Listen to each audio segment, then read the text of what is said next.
Buenos días o buenas tardes, ya por la hora. Bienvenidas y bienvenidos a esta nueva iniciativa cultural en la Academia. Estamos en familia y yo debo decir que asumimos que acudir en las horas centrales del día en pleno verano madrileño, en este pequeño horno, es casi heroico. Así que, de verdad, muchísimas gracias con el corazón por acompañarnos y por estar aquí. Aunque presumo que quizás debido al carácter intimista de Nicole Florensa, se hubiera sentido a gusto con pocos pero buenos amigos. De modo que, bueno, esto nos justifica también. En el año 2008, la Calcografía Nacional acogió la primera exposición de estampas de Nicole Florensa, que se celebraba en Madrid, bajo el comisariado del añorado profesor Antonio Monet Correa. En aquellos momentos, muchos de nosotros descubrimos a una artista de notable sensibilidad y de excepcional dominio de las técnicas directas de grabado calcográfico, de grabado en metal. Concretamente, el buril, un procedimiento asociado al lenguaje o a la estructura visual de la línea, y la manera negra, que genera medios tonos, gradaciones tonales en la escala de grises y que está vinculada, por tanto, a calidades pictóricas de superficie o de mancha. Bien, una vez más, Nicole Florensa hace que nos encontremos en la Academia y en esta ocasión convocados por Nekane Aramburu. Nekane es doctora en Historia del Arte, experta en museografía y museología y una de las más respetadas y prestigiosas curadoras y gestoras culturales del momento actual, con una importante trayectoria previa en Svalbard de Palma, anteriormente en el Espacio Ciudad de Vitoria-Gasteiz y en la actualidad como directora de la Fundación Apelles Fenosa. Por cierto, la fundación que creó Nicole Florensa para conservar, estudiar, difundir la obra del gran escultor Apelles Fenosa. Nekane es comisaria de una exposición que todavía puede visitarse hoy en la sede de la Fundación en el Vendrell, con el sugerente título Autour, los hábitats de Nicole Florensa, sobre lo que nos hablará ella en su intervención.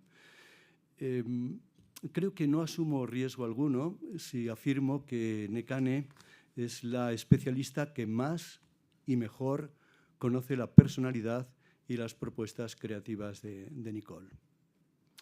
También nos acompaña el poeta Enrique Andrés Ruiz, autor, como sabemos, de un corpus poético que ha concitado el consenso de la crítica literaria, porque estamos ante uno de los poetas de referencia del panorama de las letras españolas, no solamente en este momento, sino ya desde hace algún tiempo. Además, es ensayista, novelista, crítico de arte, es decir, y ya. Pero bueno, es evidente que se trata de un autor prolífico y que ha trabajado en distintos géneros, y debo decir que en todos ellos con notable solvencia. Uno de los temas que más ha interesado y que más interesa a Enrique Andrés, creo, es la relación entre la poesía y las artes plásticas.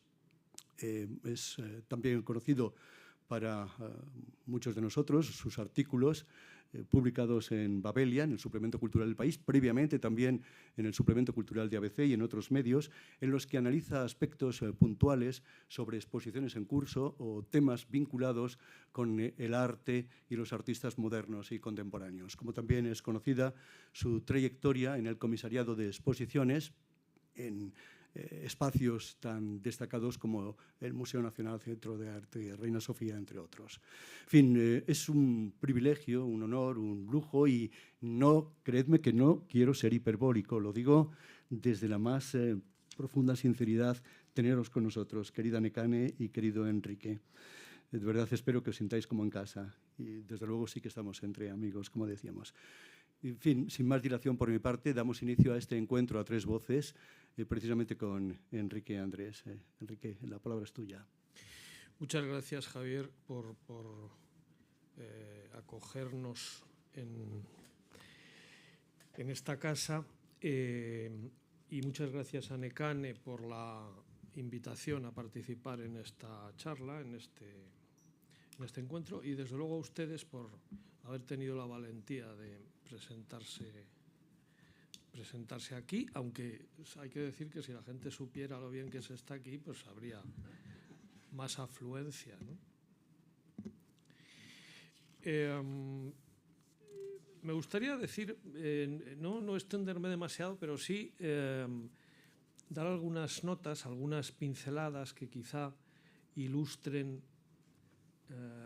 el contexto de Nicole Florensa y algunas notas de carácter, algunas notas sobre su personalidad que al final se reflejan en su obra, en la obra que actualmente se expone con el título que ha dicho Javier, Los hábitats de Nicole Florensa, en la Fundación Apel·les Fenosa del Vendrell en Barcelona.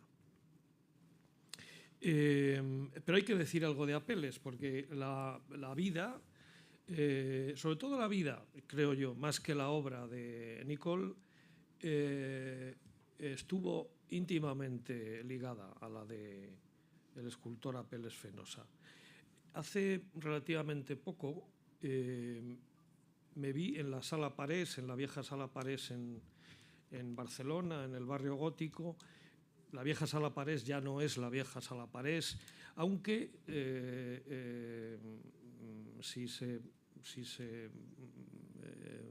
introduce uno por la trastienda, por los almacenes, todavía puede contemplar los tapizados de color corinto y los bancos corridos que había en los años 20 y 30 en la vieja Sala Parés. Fue entonces, en esos años, cuando Apel·les Fenosa expuso varias veces en esa sala histórica. Para entonces, Fenosa ya había vuelto de París, de su primera estancia en París, en la que había establecido un contacto muy estrecho con el círculo que rodeaba más íntimamente a Picasso. El pintor catalán Pedro Pruna hizo un poco de guía de esa primera estancia de Fenosa en París hasta que llegó al círculo de Picasso, y luego se relacionó de manera especial con poetas, con Jules Supervielle, con Reverdy, con Mas Jacob, con los poetas de Picasso, digamos. Llegó a colaborar en la célebre revista Favorables París Poema, que hicieron César Vallejo y Juan Larrea en París. Pero como decimos, volvió a Cataluña, expuso habitualmente en la Sala Parés y en otras instituciones hasta que estalló la Guerra Civil, y al final de la guerra pues formó parte del éxodo de artistas españoles, no solo artistas, de españoles en general, que tuvieron que emprender los caminos del exilio. En Francia, tampoco era fácil la vida, hasta que era el París ocupado, hasta que en el año 45 fue liberado, y tampoco entonces fue fácil la vida. En Francia se vivía un clima posterior a la ocupación, en parte de exultación institucional, pero una vida subterránea, más bien oscura, sombría, porque la complicidad con la ocupación había establecido lazos sociales muy sombríos, digamos, ¿no? Pero fue entonces, en el año 46, cuando Fenosa conoció a una joven estudiante, Nicole, que era 20 o 25 años más joven que él, y se casaron 2 años después. Fue entonces cuando Nicole, que había tenido siempre una cierta vocación artística no desarrollada, cuando en el estudio de Fenosa, en el estudio del Boulevard Saint-Jacques, que era una especie de gran barracón más o menos destartalado, comenzó a jugar con la arcilla, con otros materiales, iniciándose en el arte con la vista puesta en la escultura de Apel·les Fenosa, que ya era un escultor conocido. La pretensión inicial, casi inexistente, de Nicole fue animada por un gran éxito de a todos aquellos platos, cacharros, pequeñas figuras, las vendía todas. Eso para los Fenosa, en ese momento muy difícil, suponía una palmada de ánimo. Nicole hacía, en fin, viajes periódicos a la casa de empeños. Apeles tampoco tenía una idea de la economía ni personal ni de pareja sólida. Cualquier cosa que ganaba se la gastaba inmediatamente. La vida era difícil. Comenzó a hacer conocidos retratos, conocidas cabezas, al principio de intelectuales catalanes, de poetas, de Josep Carné, de Mercè Rodoreda, por ejemplo, y después también de los poetas a los que había conocido, de Paul Eluard, de Henri Michaud, de Superville. La vida comenzó a ser diferente, comenzaron los encuentros y las cenas con los amigos a ser más frecuentes, también los viajes por Francia, los viajes a Cataluña, y unos vecinos que también tenían el estudio cerca en el Boulevard Saint-Jacques, que eran la gran pintora portuguesa María Elena Vieira da Silva y su marido Arpaz Senes, se hicieron grandes amigos de los Fenosa. Fue María Elena Vieira da Silva quien, al ver la incomodidad que suponía la acumulación de las piezas, de las obras de Nicole en el estudio de Apeles, le animó a buscar otros rumbos para su creación artística, en el grabado, en la acuarela, algo que fuese, digamos, más recogido, ¿no? Supuso mucho ese ánimo infundido por María Elena Vieira da Silva y por Arpaz Senes, y también supuso mucho la ayuda prestada como orientación en ese terreno por un viejo amigo de Apeles Fenosa de los primeros años catalanes, en el momento en que Fenosa se relacionó con el grupo que se denominaba Els Evolucionistes, de Joan Rebull y Josep Granier. Josep Granier, que hacía periódicos viajes a París, donde había residido también, fue quien le orientó a Nicole Florensa en el mundo de los talleres, de las academias del grabado, además de María Elena Vieira da Silva. Granier era un escultor moderno que había recibido la influencia del noucentismo catalán, pero ya, digamos, hibridado o mezclado con el cubismo o el poscubismo. Si recordamos quizá más familiarmente los bajorrelieves de Ángel Ferrán, por ejemplo, tendremos una idea más o menos aproximada de por dónde iba el arte de Josep Granier, que por cierto fueron amigos, Granier y Ángel Ferrán. Comenzó con el grabado, Nicole Florensa. En el año 57, en uno de los viajes a Cataluña, Apeles Fenosa creyó encontrar la casa de sus sueños, que era la casa del Portal del Pardo, en el Vendrell, una casa histórica del siglo XVII, que con dos torres y con un arco que había sido una de las antiguas puertas de entrada a la ciudad, y en el año 57 la compraron. Allí se puede decir que Nicole encontró eso que Virginia Woolf llamaba una habitación propia. Ese fue digamos que el primero y el verdadero hábitat de Nicole Florensa. Ahí encontró el entorno más propicio para su trabajo, porque su trabajo, aun estando tan cerca de Fenosa, tan cerca de la persona de Apeles Fenosa, tenía poco que ver con el de su marido. Todo lo que las esculturas de Fenosa tienen de digamos, de impulso dramático. Una mayoría de las figuras de Fenosa parecen surgir de un mundo épico, legendario, acciones dramáticas prácticamente mitológicas.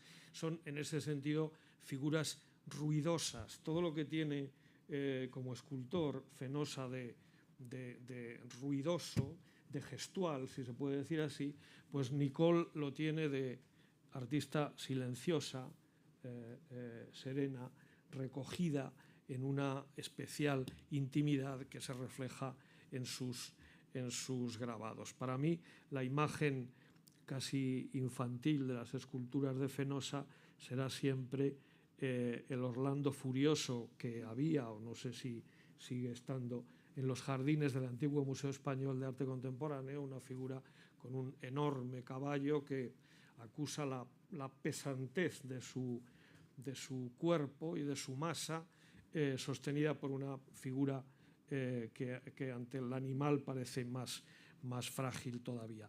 En fin, esas acciones trágicas, mitológicas, que retenían todavía algo de la huella nerviosa del escultor, de las superficies casi en ebullición en sus esculturas acabadas, tienen poco que ver con las series de grabados y con las ediciones que fue completando Nicole Florensa, siempre en las antípodas de esas notas estilísticas.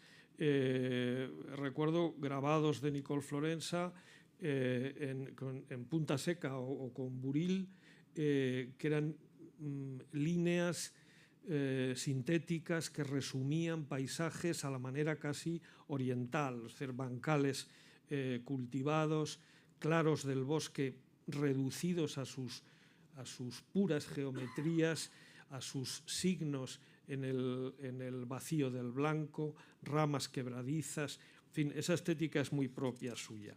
Y fueron así los grabados que comenzó a madurar, si se puede decir así, a comienzos de los años 60, hasta que en 1970 se decidió por la manera negra o la mezzotinta, como se llama también, o grabado al humo, que consiste en el procedimiento exactamente contrario, es decir, las planchas de metal son entintadas, es decir, se trabaja sobre el negro y por medio de unos instrumentos especiales son bruñidas, pulidas, para sacar los blancos. El resultado son grabados que significan todo lo contrario, es decir, los grabados de Nicole Florensa con esa técnica tienen un aspecto romántico, parecen rompimientos de gloria,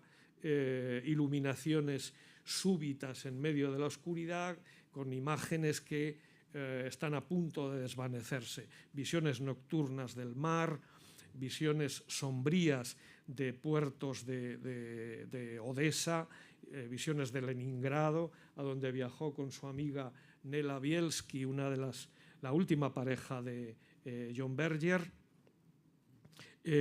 calles de París, parques al anochecer, y en esta técnica también es muy característica la obra gráfica, la obra grabada de Nicole Florensa. En cuanto al panorama del grabado en ese momento en España, en los años 60 y 70, diremos que no tiene mucho que ver con lo que hacía Nicole. Nicole estaba mucho más relacionada con los talleres de París, donde seguían estampando sus planchas. El mundo del grabado español de entonces estaba muy todavía condicionado por el eco, los últimos ecos de estampa popular, más que un grupo, una especie de red de grabadores muy vinculada al Partido Comunista de España, que compartían una estética en principio digamos obrerista o miserabilista, que después fue transitando hacia terrenos más propios de una figuración pop, incluso hacia ciertas geometrías. La vinculación de estampa popular, donde participaron artistas muy dispares como Manolo Calvo, como Ibarrola, como Esther Bosch o Juan Antonio Toledo, las vinculaciones con los 3 equipos que surgieron en los años 60 en España, el equipo Crónica, el equipo Realidad y el equipo 57, más bien geométrico, fue difuminando esos ribetes iniciales de estampa popular hasta que al final el grupo se disolvió en ese otro panorama de la neofiguración o de las imágenes más próximas al pop en España. Por lo que respecta a Cataluña, siempre fue una zona prolífica de grabadores, no solo por lo que respecta a los pintores que realizaban obra gráfica, la obra gráfica de Guinovar o de Tarrats o de Tapies o de Clavé es muy numerosa, pero hubo también otros grupos. A mediados de los años 40 unas ediciones, una editorial especialmente interesante en ese sentido fueron las ediciones de La Rosa Vera, donde participó ese viejo amigo de los primeros tiempos parisinos de Apelles Fenosa, Josep Granier.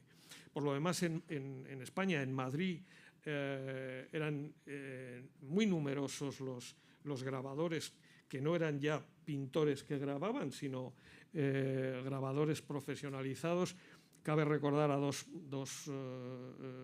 personas, dos autores en ese momento muy importantes por lo que se refiere a la difusión del grabado y a la enseñanza del grabado, como fueron Dimitri Papageorgiou y el francés François Maréchal, que se casó con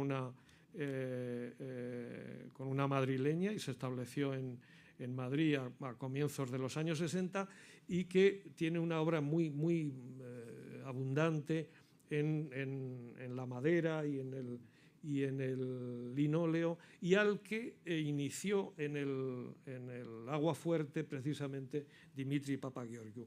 Como digo, yo creo que el trabajo de Nicole en su hábitat, en su habitación propia, para decirlo como Virginia Woolf, estaba muy reducido a ese entorno íntimo que había encontrado en el Vendrell, en la casa que habían comprado en el Vendrell, y tiene más que ver con grabadores, talleres y ediciones parisinas. En París existían muchísimos talleres, pero uno en concreto, el atelier La Courrière et Frelot, que existía en Montmartre, al pie del Sacré-Cœur, y que fue abierto por Roger Le Courrière, muy importante en las ediciones de Picasso, de Miró, de Dalí. Picasso llevó allí a Ambroise Vollard. Acabaría siendo, después ya pasó a sus sobrinos, creo, el taller que imprimió la colección Le Portal de Nicole Florensa, precisamente. Y estas son las notas que yo podría aportar para ilustrar el clima, las notas distintivas, digamos, de la personalidad de Nicole, junto a su marido, pero a una distancia estilística y artística, yo creo que muy importante. Y en principio nada más. Muchas gracias.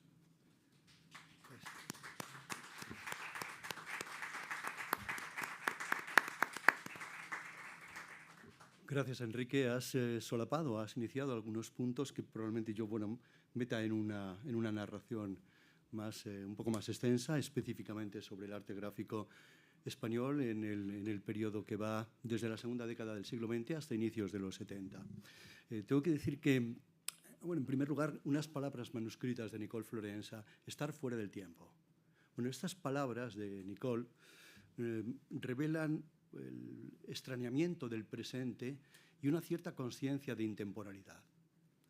Yo creo que su obra grabada parece responder a ese anhelo de silencio y también Enrique lo apuntaba. Sin embargo, es obvio que nadie, y tampoco Nicole, puede ser completamente ajena a su tiempo, a su época. Por ello, es por lo que decía, me propongo bosquejar un marco referencial periférico, y también lo ha apuntado Enrique, periférico si se quiere, pero que permita situar las estampas de Nicole, aunque sea por contraste.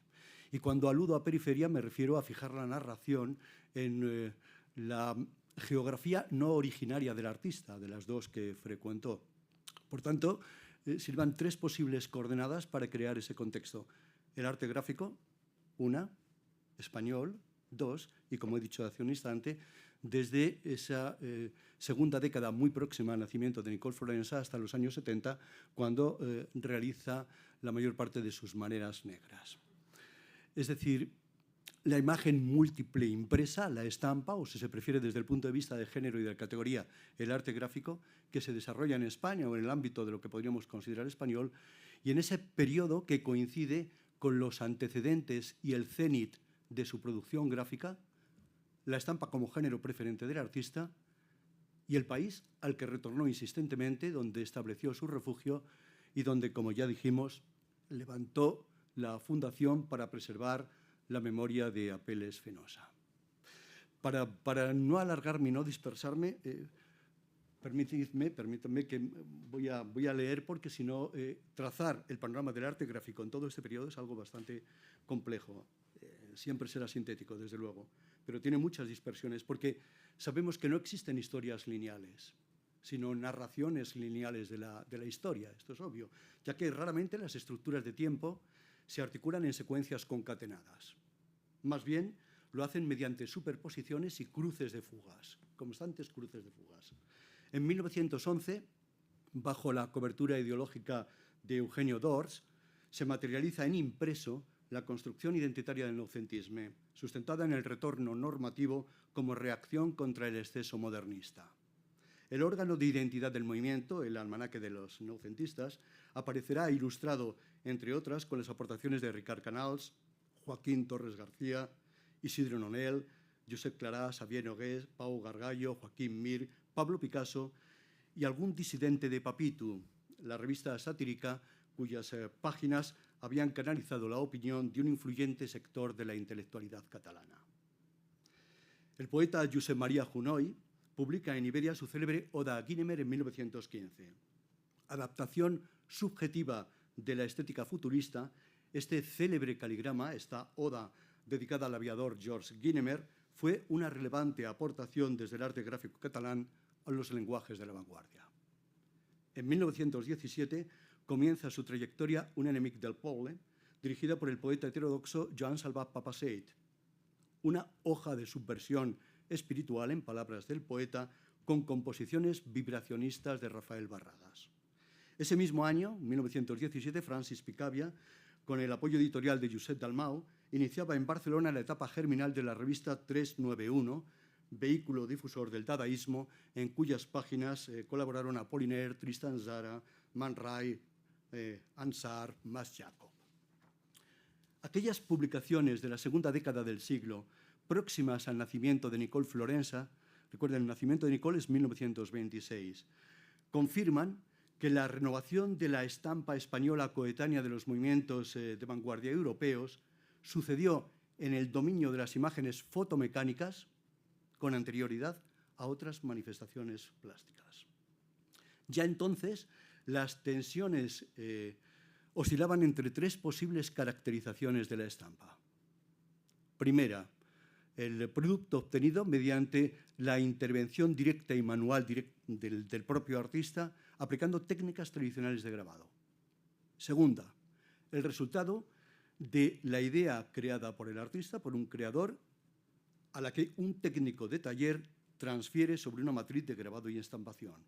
Y aquí comenzamos en un proceso pseudo-colectivo. Y tercera, la imagen repetida sin ninguna limitación por medios fotomecánicos y de forma anónima y colectiva. Pues bien, estas tres caracterizaciones posibles de la estampa, identificadas desde comienzos del siglo XX, se han venido sometiendo de forma sistemática durante los últimos 100 años a un ejercicio estéril de legitimaciones y deslegitimaciones. Desde el segundo decenio del siglo, una senda de la renovación plástica transitaba por las eclécticas aportaciones de los realismos modernos, antes incluso de la irrupción del clasicismo postcubista en Francia, del retorno al orden proclamado por los valori plastici italianos y de la nueva objetividad alemana del periodo de entreguerras. La pervivencia del clasicismo en el arte gráfico de Picasso es una característica recurrente en sus creaciones en el campo de la estampa que no tiene parangón, por lo menos en intensidad, no tiene comparación con sus prácticas en otros géneros. Porque no solo se trata de un clasicismo formal, aunque en ese sentido es evidente que la linealidad de las composiciones gráficas de Picasso entronca al mismo tiempo con los resultados en esos diseños de contorno de los relieves neoclásicos, sino que además de formal, también es profundamente clásica la iconografía picassiana en arte gráfico. La combinación de grabado de línea, por una parte, y de referencias clásicas a través del desnudo, teje un hilo en el arte gráfico de Picasso que recorre todas sus etapas, desde las litografías de 1921 y las tres banistas de 1922, hasta las series finales, es decir, la suite 347 de 1968 o la suite 156 de los años 70-72, pasando lógicamente por sus ciclos fundamentales de los años 30, es decir, la obra maestra desconocida de Balzac, la Metamorfosis de Ovidio y sobre todo y especialmente la suite Bollard. La generación del 27 tomó el relevo de la experimentación poética ultraísta. El nexo de las artes visuales con los poetas del 27 fueron los pintores de la Escuela de París, muchos de los cuales habían participado en la exposición de la Sociedad de Artistas Ibéricos de 1925, aglutinante de voluntades renovadoras. Hacia 1929, cuando André Breton distribuye consignas para aproximar el movimiento surrealista a la revolución política y Joan Miró se adentra en la práctica del grabado y la litografía, el surrealismo se había extendido e implantado con fuerza en los circuitos españoles del arte nuevo. Desde los primeros pochoirs, litografías, aguafuertes y puntas secas de Miró para ilustrar textos de Luard, Sara o Breton, ya está latente su peculiar cosmovisión. El resultado de la Guerra Civil Española obligaría a pasar, como ven, vamos estableciendo superposiciones, continuamente planos que se van cruzando. Como digo, el resultado de la Guerra Civil Española obligaría a pasar de la propaganda a la resistencia, es decir, a la instrumentalización de la imagen como herramienta de lucha política, una de las señas de identidad del arte contemporáneo en el siglo más destructivo de la historia. Eso con permiso del presente, porque parece ser que los señores de las guerras están empeñados en que las matanzas del 20 se repitan en el 21. En fin, cientos de civiles asesinados, hablaba también Enrique de ello, represión, diáspora. A los residentes en París se sumó durante y después de la Guerra Civil Española un numeroso contingente de artistas, de personas en general, decía Enrique, y es cierto. Emili Grau y Salas, Ángeles Santos o Antoni Clavé, entre muchos otros. Desde su exilio parisino, Clavé, también lo señalaba Enrique, dio los primeros pasos de una sólida trayectoria en el ámbito de la estampa a comienzos de los 40 en el taller de Mont de Jobert. Durante los años centrales del siglo, el grabador Jaume Pla, y este es un episodio en el que se ha detenido Enrique, y me parece importante subrayarlo, Jaume Pla y el editor Víctor María d'Imbert desde Barcelona y posteriormente Juan Amordó desde Madrid, lograron reunir en torno a la Rosa Vera a un centenar de artistas, entre ellos, lo señalaba Enrique, Josep Granyé, el amigo íntimo de Apelles Fenosa y quien influye considerablemente sobre Nicole Florensa en la práctica del grabado. La Rosa Vera fue un proyecto de envergadura hecho a medida del respeto a la ortodoxia técnica propugnado por Jaume Pla y de su clásico posicionamiento estético. Estos dos parámetros, es decir, el respeto de las técnicas tradicionales de grabado y el clasicismo, derivaron hacia la preferencia por un estilo mediterráneo que se materializó en la convocatoria de la plana mayor de los noucentistas y algún que otro neorrealista. Pero también editaron en la Rosa Vera estampas una nueva generación de artistas catalanes como Xavier Valls, Albert Raffols Casamada o Josep Guinovart, cuyas biografías son estrictamente coetáneas a la de Nicole Florensa.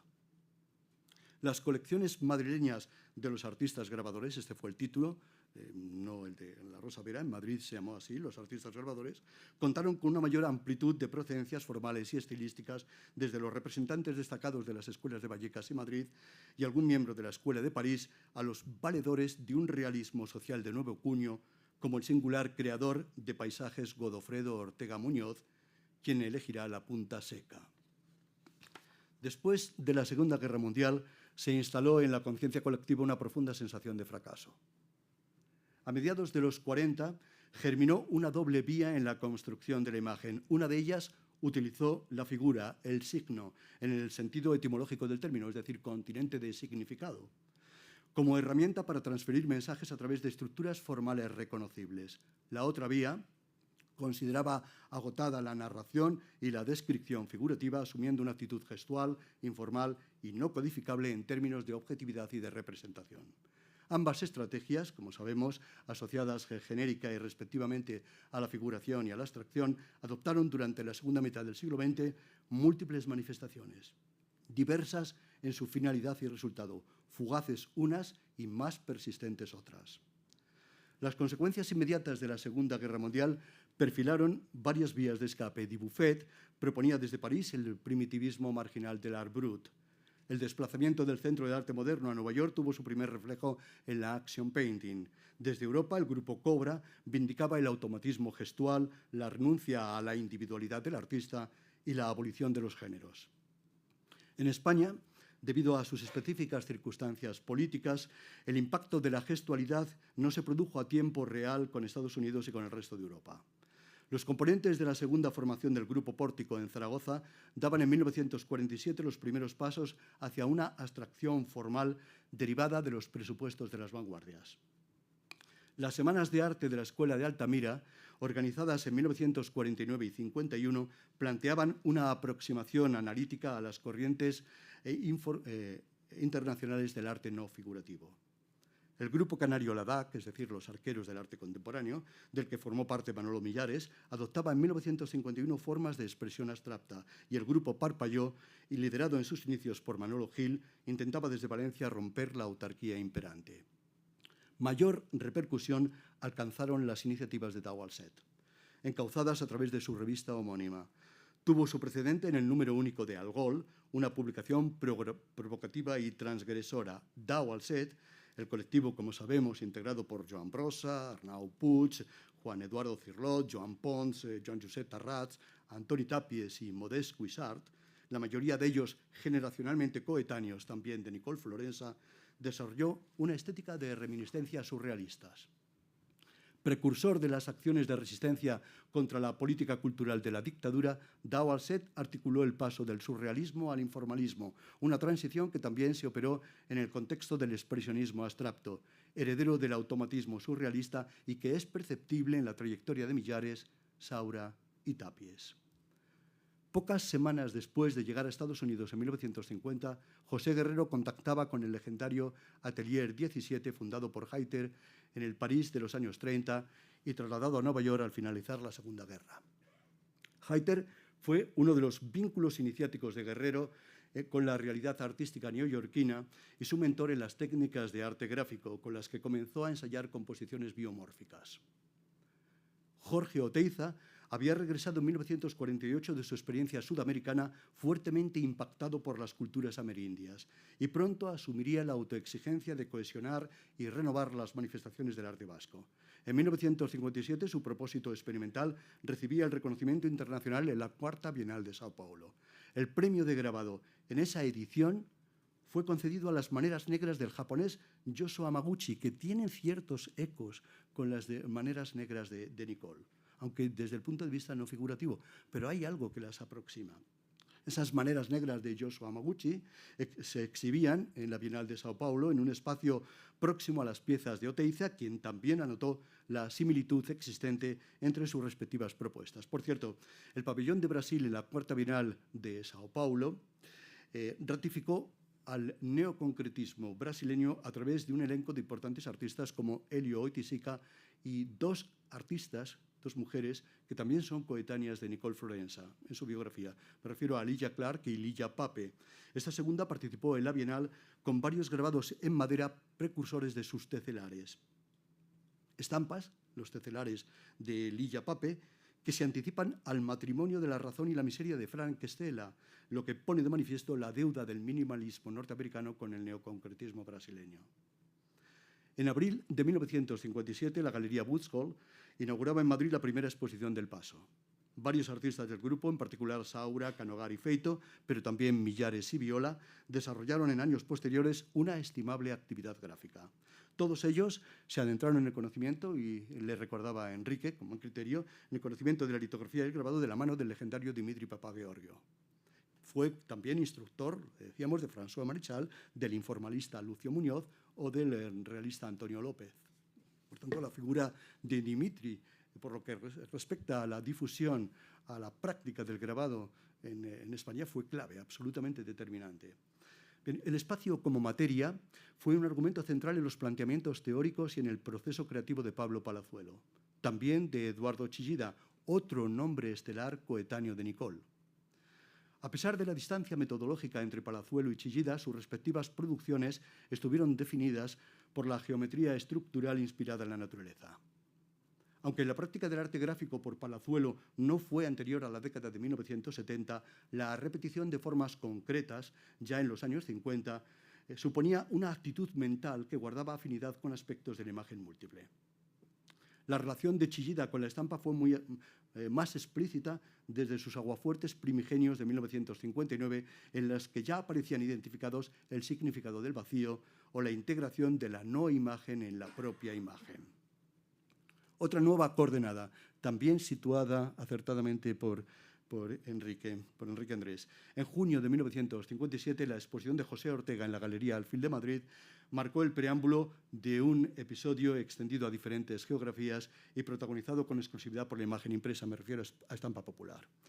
De estampa popular ya ha hablado Enrique, creo que no nos vamos a extender mucho más, y de sus referencias en esos tres grupos en los que se utiliza otro realismo más próximo al pop. Pero cierto que sabemos, la estampa popular fue esa llamada colectiva a la acción política a través de la imagen impresa, a través de la estampa. Fluxus, movimiento constituido en 1962 por George Masiunas, hizo compatible el arte conceptual con la cotidianidad. Para los artistas Fluxus, la sinergia con el receptor, la transversalidad de las categorías y el uso de técnicas reproductivas fueron premisas claves en sus trabajos. Y si hablo de Fluxus es por la relación con Zag. Algunas de las acciones y artefactos del grupo Zag tuvieron precisamente relación con Fluxus, con quienes conectaron a través de Wolf Hostel, D. Higgins o Nam June Paik.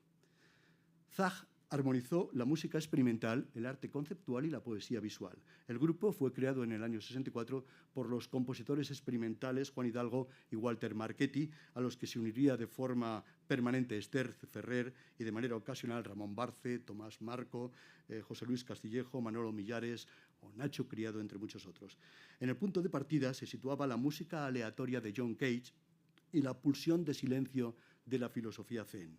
Aunque la música centralizó muchas de las acciones Zag, la aspiración a un arte total le llevó a expresarse por medio de materiales impresos, esto es, de estampas, que distribuyeron utilizando métodos propios del mail art, una práctica implantada en el año 62 y rápidamente absorbida por Fluxus, otros colectivos conceptuales y por los movimientos feministas. Estamos acabando ya esta visión genérica. Un acuerdo en 1966 entre la Universidad de Madrid y la empresa IBM culminaba con la creación del Centro de Cálculo, desde el que se organizó el Seminario de Generación Automática de Formas Plásticas. En él participaron José Luis Alexanco, José María Iturralde, Manuel Barbadillo, Eusebio Sempere, Soledad Sevilla, Elena Sins, Ignacio Gómez de Liaño, entre otros. Con un acentuado carácter experimental, el seminario supuso el origen del arte cibernético en el contexto español y posibilitó la obtención de resultados embrionarios de arte gráfico digital, mostrados por vez primera en el marco de la exposición Formas Computables de 1969-1970, cuando Nicole comenzaba a practicar, en esos años 70, la manera negra. Bien, hasta aquí superposiciones posibles, dispersiones de la imagen impresa que definen ese contexto español inmediatamente anterior a Nicole, hasta los años 50, 60 y inicios de los 70, en un marco temporal que ya coincide con su práctica, con su inicio en la práctica del grabado. Es obvio que las creaciones gráficas de Nicole, también Enrique Andrés lo comentaba, constituyen un fenómeno que no está concatenado con ninguna de estas mencionadas acciones. Ahora bien, sus estampas también conforman un episodio con personalidad propia en la historia de la imagen durante el periodo que acabamos de esbozar. Porque hablábamos de dos geografías, no me cabe ninguna duda, y Enrique lo señalaba, de que el arte gráfico de Nicole, su formación, su práctica es fundamentalmente francesa, debería estar inserta dentro de la historia del arte francés, pero no es menos cierto que una parte importante de su producción gráfica fue realizada en el Vendrell, fue realizada en Tarragona y en contexto con el clasicismo mediterráneo y con los movimientos catalanes. Por eso entendemos que también la obra de Nicole crea un pequeño episodio interesante dentro de la historia del arte gráfico español, que, como hemos visto, es absolutamente disperso y muy versátil. En cualquier caso, la capacidad evocadora, ciertamente evocadora, también muy poética y trascendente, en cierto modo, de las imágenes de Nicole, creo que se debe a su resistencia a dejar de ser reconocibles, a ese estar fuera del tiempo. Y con esto enlazamos con el inicio de mi intervención. Un estar fuera del tiempo, como descubriremos inmediatamente en la voz de Nekane Aramburu. Gracias.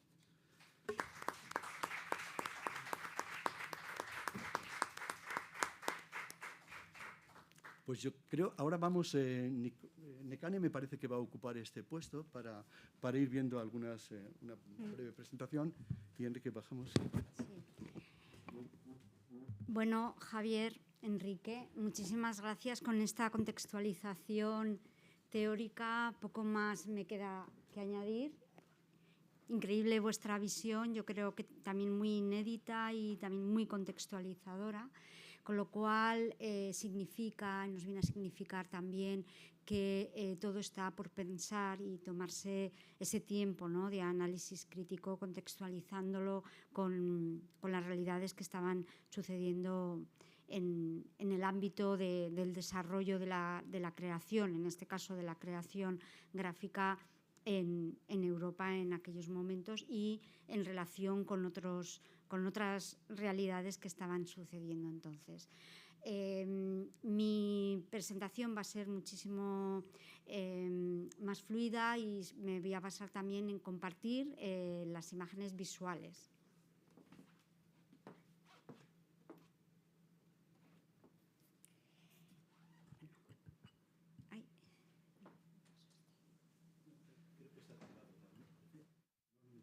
Hola, sí, ya está. Bien.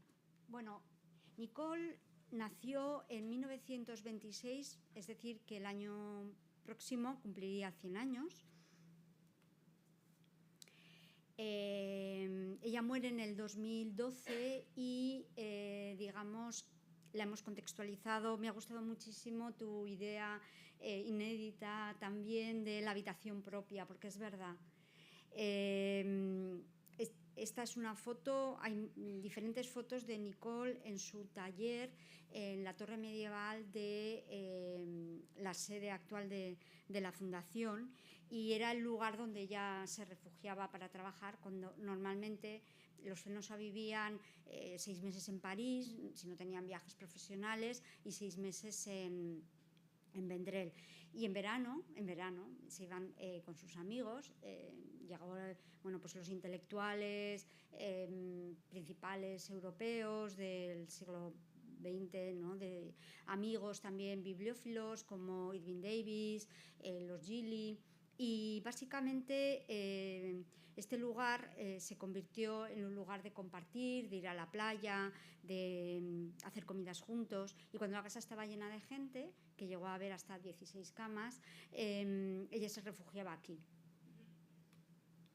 Esto es actualmente la fundación, es un edificio del siglo XVI que, a partir de la torre medieval, y que en 1900 57 empezaron las negociaciones y se materializó en el 58. Es comprado por Fenosa, que quería también, como sus colegas de época, como Picasso y tantos otros, una casa en el Mediterráneo para trabajar, para relajarse, y él la quería con una ventana gótica. Finalmente, bueno, dieron con este edificio de 3 plantas y 2 torres. La que vemos a este lado es la torre inicial, una torre de vigía, que es la torre medieval, donde en la parte de arriba Nicole trabajaba, tenía su estudio. Al lado, en esa planta, que es donde actualmente está la residencia de creadores, era donde también hacía dibujo Fenosa, y la escultura en la parte inferior, que esto es actualmente el jardín.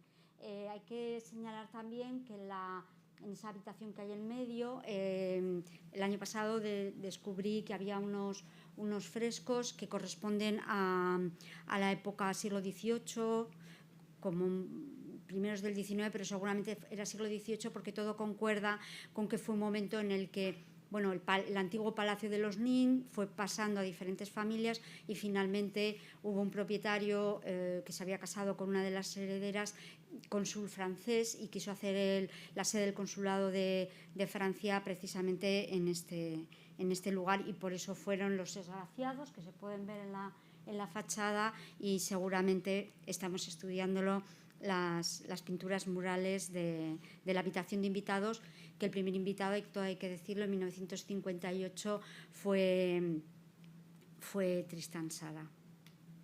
Bueno, esta es Nicole asomándose ahí. A todo esto tengo que decir, porque justo también en esa habitación que he citado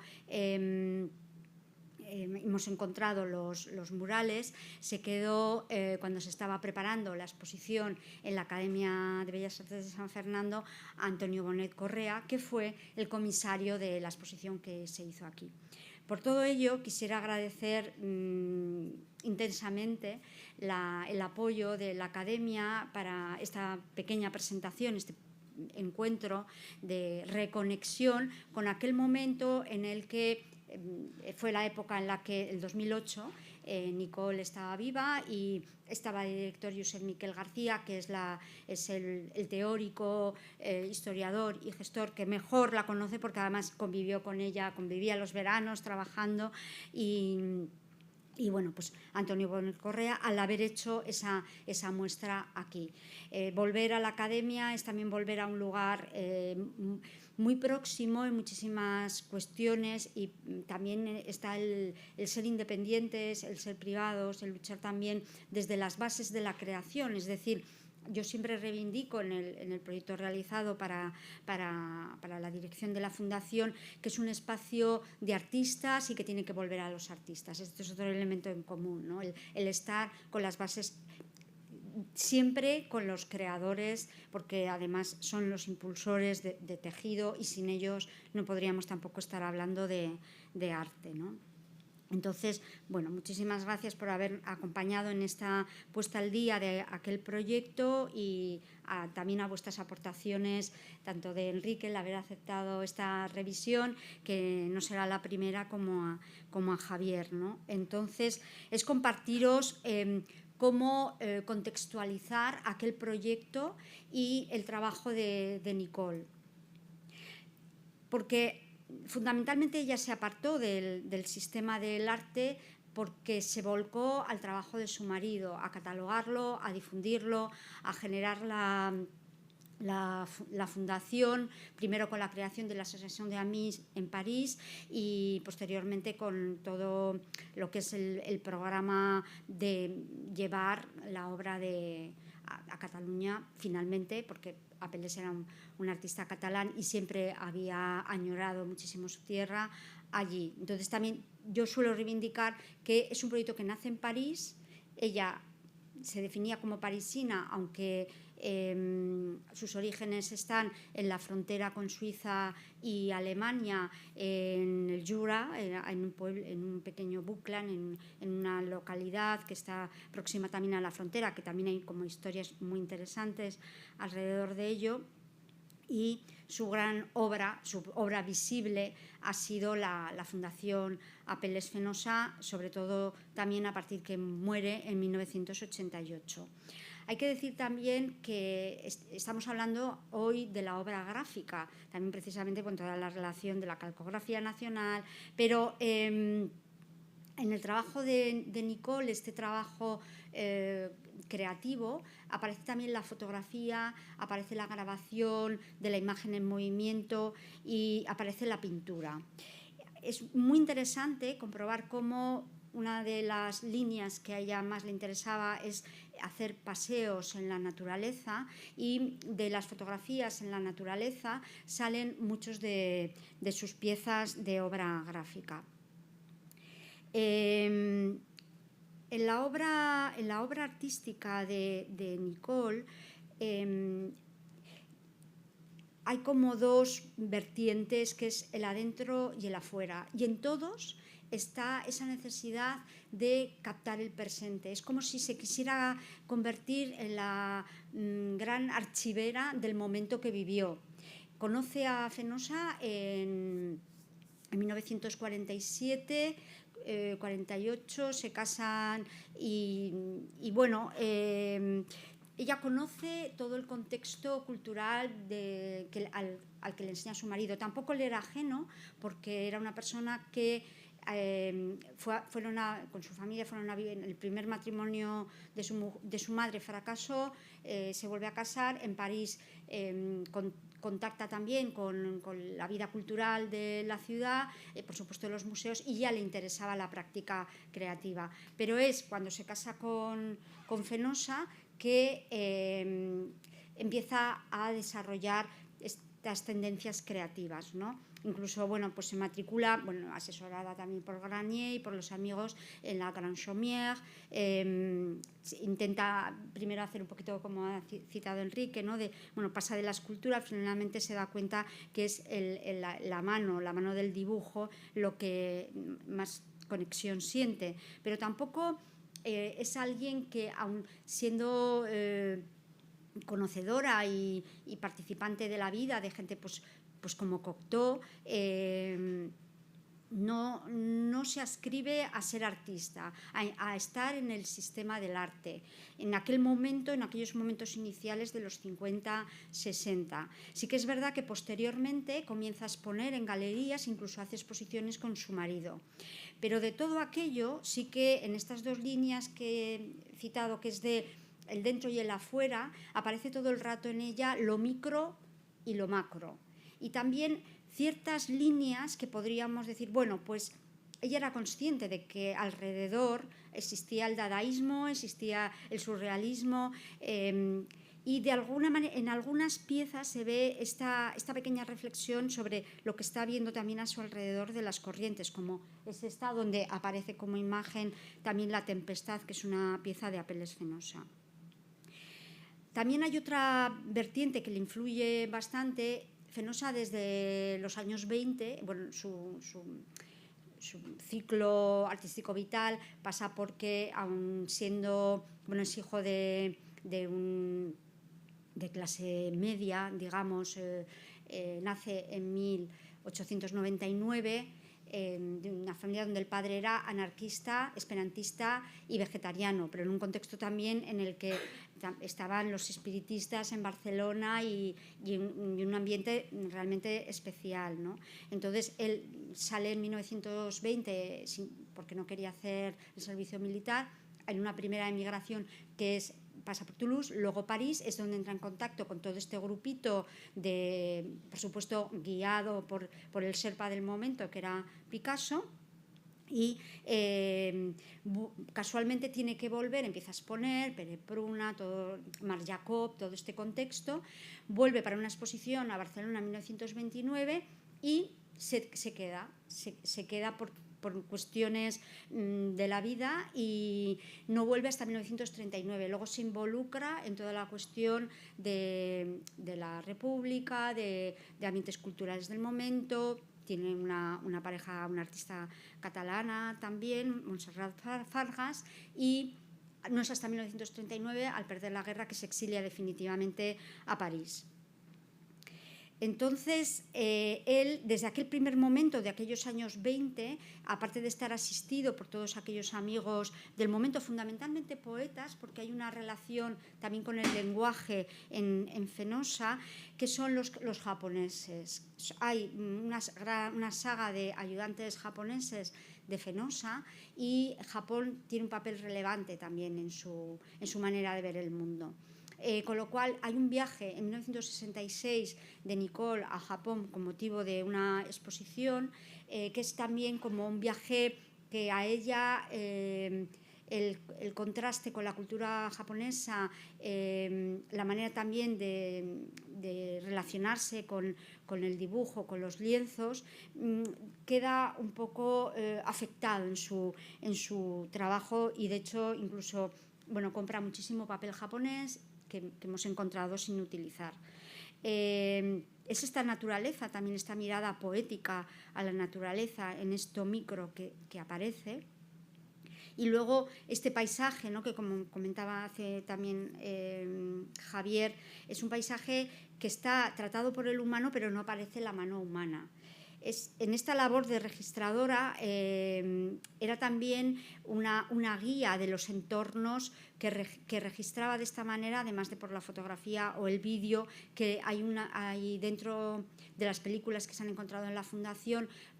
Parte se derivó a la Filmoteca de Cataluña y se ha digitalizado, y una parte se puede ver en la exposición que tenemos ahora en Vendrell. La exposición se llama Autour de todo este universo de Nicole, donde ella es la registradora a través de esta mirada sencilla, en la que quizás hemos estado desarrollando muchos datos más como de manual de historia del arte, pero yo intento también reivindicar cómo tendríamos que historiografiar a todas estas creadoras que se han quedado al margen, o que voluntariamente Nicole eligió quedarse al margen, aunque ella exponía, pero no tenía esa necesidad de tener una carrera. Por eso sí que analizar estas otras líneas historiográficas de la creación, donde se entrelazan microhistorias en las que aparecen otras creadoras que apoyan a otras creadoras. Antes hemos citado a María Elena Vieira da Silva, que fue, además de vecina, en el Boulevard Saint-Jacques, donde Fenosa tenía el atelier. Era la persona que le ayudó, por ejemplo, a vender, a que hubiera una pieza de Nicole en el Centre Pompidou, pero además la que le decía: este es un mundo como de hombres, yo te guío, era más mayor, te guío para poder acompañarte, ¿no?, en este proceso. Realmente entender a Nicole como mujer creadora en un mundo heteropatriarcal, dominante, donde ella tampoco quería ejercer de musas al estilo otras creadoras que se posicionan con los grandes nombres alrededor de aquellos grandes hombres del momento. Ella elige un papel secundario. Y creo que en ese papel secundario tenemos todavía muchísimo que decir y muchísimo que escribir y revisar. Y es precisamente esa mirada sutil desde la falta de pretensión, quizás, ¿no?, de llegar a las primeras filas del sistema del arte. Esto que esta pieza son de una potencia poética, ¿no?, increíble, que hay que decir su técnica con el buril, que era muy precisa. Todos estos campos que bien podría ser de la temporada de vacaciones en Tarragona, bien de los viajes que hacían por los campos franceses. Y cuando ella este tipo de trabajo lo inicia fundamentalmente en el año 65, ya en los años 70 empieza a trabajar la técnica de la manera negra, que es mucho más difícil, y hay piezas en las que integra las dos técnicas, la manera negra y el buril, como es en esta. Y bueno, de la manera negra, en la exposición se puede ver la exposición actual que hay en Vendrell hasta el 31 de agosto, se puede ver parte de estas piezas de la manera negra, donde ella también se vuelca no solo al campo, no solo se vuelca a lo doméstico del entorno, sino que se vuelca a las ciudades, ¿no? Esta es Rusia.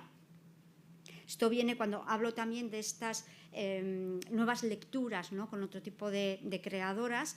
Yo creo que no tenemos que olvidar la presencia como amiga, pero compañera que no es ajena al mundo del arte, de Ursula Schroeder, que trabajó en una galería. Es una mujer singular porque además es hija de Pritzhorn, el psicoanalista que introdujo el arte de locos en París y que tanto luego influyó en aquel periodo a los surrealistas, pero también de Nela Bielski, ¿no? Que es con quien hace un viaje iniciático en 1971. Dejan a los maridos en Vendrell, a Michel Cornot y a Pélez Fenosa, y con un coche recorren Europa, fundamentalmente Odessa, San Petersburgo y Moscú, de donde ya había estudiado también Nela Bielski, escritora y muy vinculada también al mundo del cine, en un momento en el que sacaban ellas dos, aparte de haber, este fue un viaje muy iniciático. Nela escribía para el Nouvel Observateur sobre lo que estaba pasando con los disidentes y en los manicomios, y los sacaban en rollitos de papel higiénico con los textos para que luego se publicaran, que es todo material que tenemos en la Fundación. Esta manera, ¿no? Estas que hemos citado antes, ¿no? De esta manera de registrar desde una abstracción tímida los amaneceres, los atardeceres, el entorno, ¿no? Los propios entornos que ya iba viendo, ¿no? Y bueno, voy a cerrar porque tampoco me podía extender mucho con esta imagen de Nicole, un poco pues para incidir en esta línea que me parece importante recuperar a estas creadoras que desde la habitación propia desarrollan una faceta que es más desconocida, y aunque sí que es verdad que se integraron en momentos en las líneas de los sistemas del arte, aún hoy hay que revisarlas. Muchísimas gracias por haber venido en un día también tan extraño, ¿no? Aquí Julio, el calor, pero bueno, compartirlo y también transmitirlo y poder visitarlo y poder ver esas piezas que después de la exposición que se hizo anteriormente fueron itinerando, y que también fue una de las labores importantes, ¿no? de esta creadora, que como una parte de su trabajo tomó también la gestión cultural. Y bueno, no sé, no queda mucho tiempo, pero si hubiera alguna pregunta, pues... ¿Podemos poner el retrato suyo en el que está? Porque es muy... Este retrato es profundamente revelador, porque lo que se ve, las herramientas que se ven sobre el libro son justo los instrumentos. Es el buril, que está más alejada, y él... Estamos comentando solo como detalle, porque me parece que es muy revelador esta imagen. Vemos sobre el libro, perdona, Nekani, un segundito, y el buril y el verso, que es el graneador, con el rascador para eliminar las incisiones en la manera negra. Es decir, la técnica del buril y la técnica de la manera negra, los instrumentos que utilizaba para ambos procedimientos. En el buril, decíamos antes, es el lenguaje de línea, se acopla el buril en el hueco de la mano, se dirige el instrumento con el dedo índice, poniendo casi en paralelo el buril con la plancha de cobre, con la plancha pulida, impulsando el instrumento con la fuerza ejercida por el brazo, de modo que la punta, que tiene una sección muy viva, muy cortante, en forma biselada, triangular o romboidal, bueno, pues estos biseles cortan el cobre, cortan siempre con la punta hacia adelante, y genera líneas de perfiles muy nítidos, perfectamente limpios. En la manera negra, al contrario, también lo señalaba Enrique, lo que se hace primero es partir de un negro absoluto. ¿Cómo?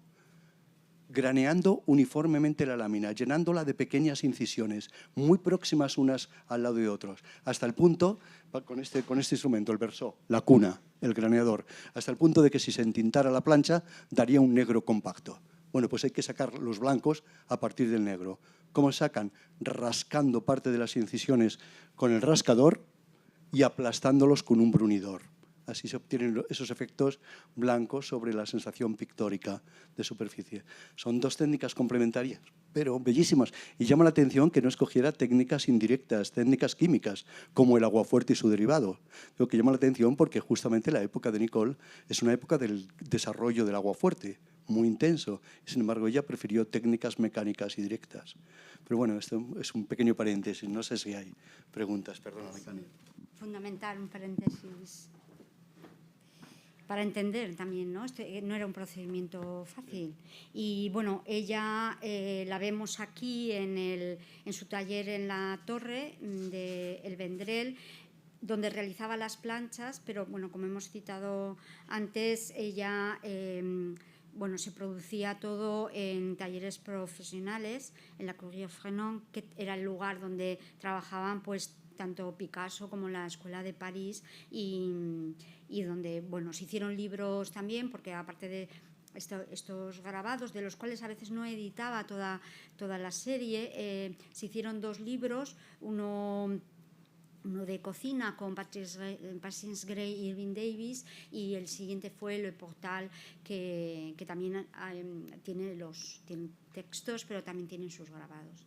Y se hicieron en diferentes casas, pero bueno, siempre buscaba la calidad en el trabajo, ¿no? Iba donde los mejores.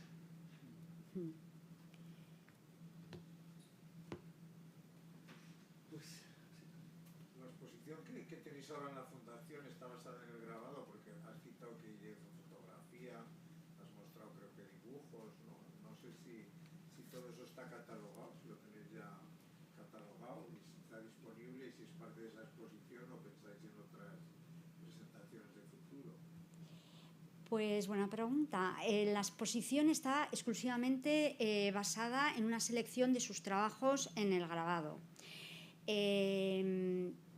Lo que además decidí como comisaria de la exposición era que no iba a repetir las mejores piezas que ya habían estado en la exposición anterior de Bonet Correa, sino que quería que se la viera como si ella fuera una artista joven, una artista actual. Entonces, está basada en un diálogo con las piezas que podríamos pensar que ha hecho un artista actual, no una señora que nace en 1926. Y las complemento muy brevemente con aquellas fotografías previas, pero simplemente como boceto de trabajo. Pero es muy interesante ver cómo hay momentos en los que casi una fotografía es la fuente de un grabado. Y luego, para contextualizar ese entorno, hay uno de los vídeos digitalizados por la Filmoteca, pero está basada en el grabado. Y sobre todo he intentado olvidarme de la línea histórica y hacer una nueva lectura, una revisión completamente inédita y más actual, que pudiera sobrevivir en cualquier evento contemporáneo.